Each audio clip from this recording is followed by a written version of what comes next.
Welcome to Rise and Shine Daily Business Tech Boost with me, Charly Leetham. If you're a small business owner looking to simplify technology and get real, actionable advice from someone with 35 years of IT experience, you're in the right place.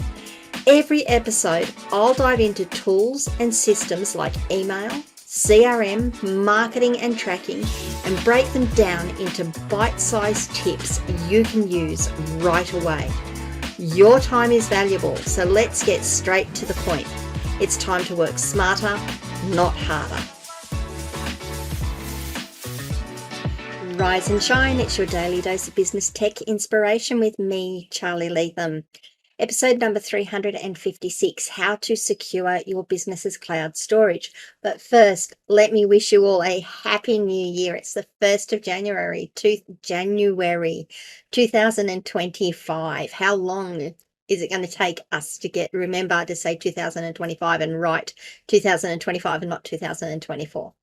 Either way, it's going to take me a little while. I'm sure it always does. But either way, guys, happy new year. And I really hope that 2025 brings you everything you're hoping for and more. Let's get on, though, and have a chat about securing our business's cloud storage. We're going to talk about what it is. We're going to talk about the things that you need to think about. I really just want to sort of segue very quickly here and talk about this series that I'm doing in cybersecurity. I'm not saying that you need to do all the things that I'm talking about here. What I'm trying to do, though, is give you things that you should be thinking about, things that you should be addressing, or at least ticking boxes in to say, yep, we've addressed this, or we know about this, and we don't think that this is something that we need to consider. And then if you do need to consider it, know the questions to ask so that you can get reasonable answers on it. You may not be able to do it yourself. You might need someone else to come in and help you with it. And that's okay, but you need to know the questions that you as a business owner needs to ask. So cloud storage. What is cloud storage to begin with? Just so we're all on the same page. Cloud storage is basically the place where you store your data if it is not on your local computer or on a hard drive connected to your computer. I'm going to caveat that very slightly by saying it's also, if you've got a network attached storage device on your local area network, that's not cloud storage. I would class that as local storage. However, the things that I'm going to talk about here today, you still should think about with your network attached storage. But cloud storage, your Microsoft 365, Outlook, SharePoint, Teams, if you've got files that you upload there, that's all cloud storage. Google Drive, cloud storage. Zoho WorkDrive, cloud storage. There is a number of other service providers out there as well that say store your files with us. They'll be safe, they'll be secure, you don't have to worry about it, you can access it from anywhere on the internet. Cloud storage. Now, or anywhere in the world through the internet. Cloud storage. What do we need to think about in terms of the vulnerabilities that go with that? Well, first of all, there's the unauthorized access, which can sometimes be through misconfigured settings. Sometimes it's poor security on behalf of the storage provider. The cloud provider hasn't got their security right. And sometimes it's just an attack that is successful, but there are vulnerabilities associated with it. Now, most cloud providers will provide you with the ability to have folders that are open to the public and to have folders that are only private to you or people that you allow access to. And sometimes those settings can also be misconfigured. So there's another vulnerability for you, is that you set up a folder thinking this is private just to me, but people even within your own organization can access it when you didn't want them to, or even worse, you've made it so that it's public and people within the internet can access it and just see it standard. So misconfigured settings is the other thing to consider about. What you need to do when you're looking at your cloud suppliers and cloud providers is making sure that they have features, security features like encryption on the data. So if you go back a few podcasts, I spoke about there's encryption on the move and there's encryption with data at rest. This is what we would class as data at rest. It's resting on the server. It's not moving anywhere. It stays there. You want to make sure that when it is saved to the storage device, it is encrypted. The reason being is even if someone hacks into the server and tries to access the files without the right keys, without the right client, our clients all have the encryption keys standard in them. We don't need to worry about it because we're logging in and it's saying, yes, it's authorizing us to it. But if someone hacks in and gets physical access to the drive, the hard drive where the data is stored, then if the data is encrypted, they can't read it, or it's much, much harder for them to read it. They then have to go through another level of security to be able to read it. So having encryption for your data at rest is really, really important. The other thing is your access controls. I spoke briefly just then about, you can have it open to the public, you can have it accessible to just you can have it just accessible to you and people you allow, or teams, or your organization. So make sure that your provider does provide those things and that you understand how they work. Really come down and understand the different levels of access that you can provide to the files and the things that you're storing in the cloud. The other thing that I really want you to think about when you're looking at cloud providers, particularly if you are looking outside of what I class as the big three, Zoho, Microsoft, and Google, make sure that you understand the level of security that these providers are giving you. I'm sorry, I should also put Amazon into that group, because Amazon S3 and the Amazon storage objects that they have pretty good security on them as well. You really need to understand how to use Amazon for it to work, but it works really well. So once if you're not going to look at those sorts of ones, make sure you understand the provider's approach to security, and that goes from how often do they update their servers? Do they keep their servers up to date? What is their guarantees in terms of security? Do they have statements that you can get down that says we are insured, we have all of this information, we've got all of this back end stuff that will protect you? Won't protect your data because it'll be compromised by that point, but it will give you some level of protection if the worst thing happens.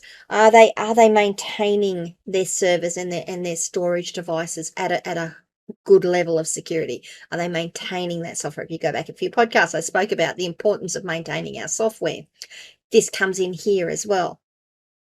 Do they offer you access controls? Can you set different levels of access control for different folders, different files, different types of folders? Is that inherited down? Can you set it so that the permissions on the top level folder is inherited through the folder system underneath it, or do you need to set those permissions on a per folder basis? Lots of things to think about there, but it's really important you understand this when you're looking at your cloud storage provider. I would recommend, even if you go with one of those four I mentioned, that you absolutely educate yourself on what it is they do and how they do it and what they offer you as a business. The second thing you can do is secure your access to your cloud storage. Multi-factor authentication, two-factor authentication. I spoke about it again in a previous podcast. You need to enable it. You need to use it. You need to make sure that people who are accessing your account also use it. Multi-factor authentication will save you a whole heap of pain in the future. I know it's painful to use now. I know setting it up can be a nuisance, but once you've got it running and once you're used to using it, just think about the level of protection that it's going to give you ongoing. Finally, once you've been up and running for a quarter, for 6 months, review your security settings, and do that periodically but regularly. Go through, audit your cloud environment, make sure you understand that what the security standards are today, what your providers are still providing you or have added in to the security the security systems, and then go through and audit your file system and make sure that only people have access to the folders that you want them to have access to, that public folders are public and they don't need to be private. Make sure you do that review periodically, quarterly, 6 monthly, annually. It really depends.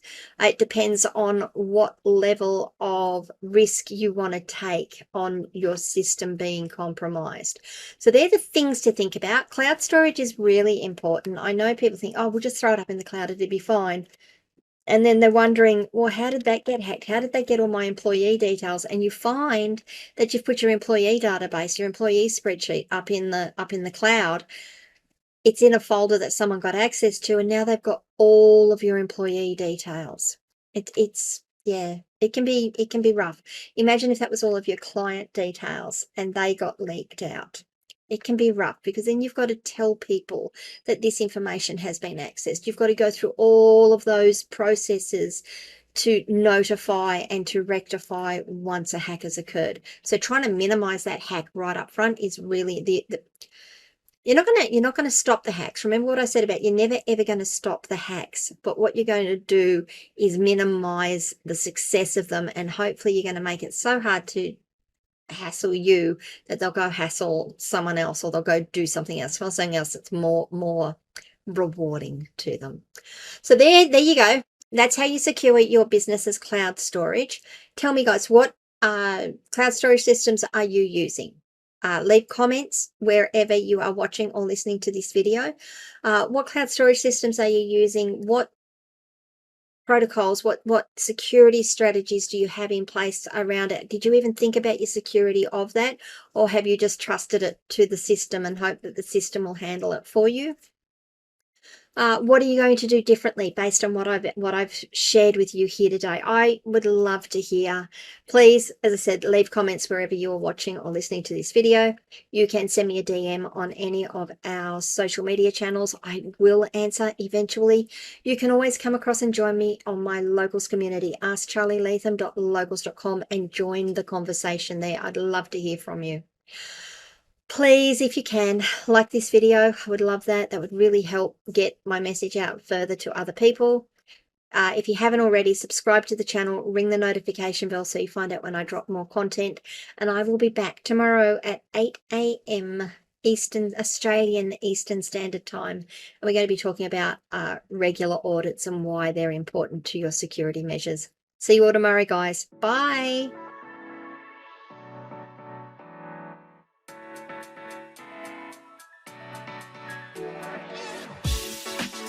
Hey there, thanks so much for tuning in to Rise and Shine, your daily business tech boost. I hope today's episode gave you some actionable insights that will make your business tech work smarter for you. If you found value, be sure to subscribe, leave a review, and share it with other small business owners who could use a daily boost. For more tips, tools, and resources, visit www.askcharlyleetham.com. Until next time, keep rising, keep shining, and let's make tech simple together.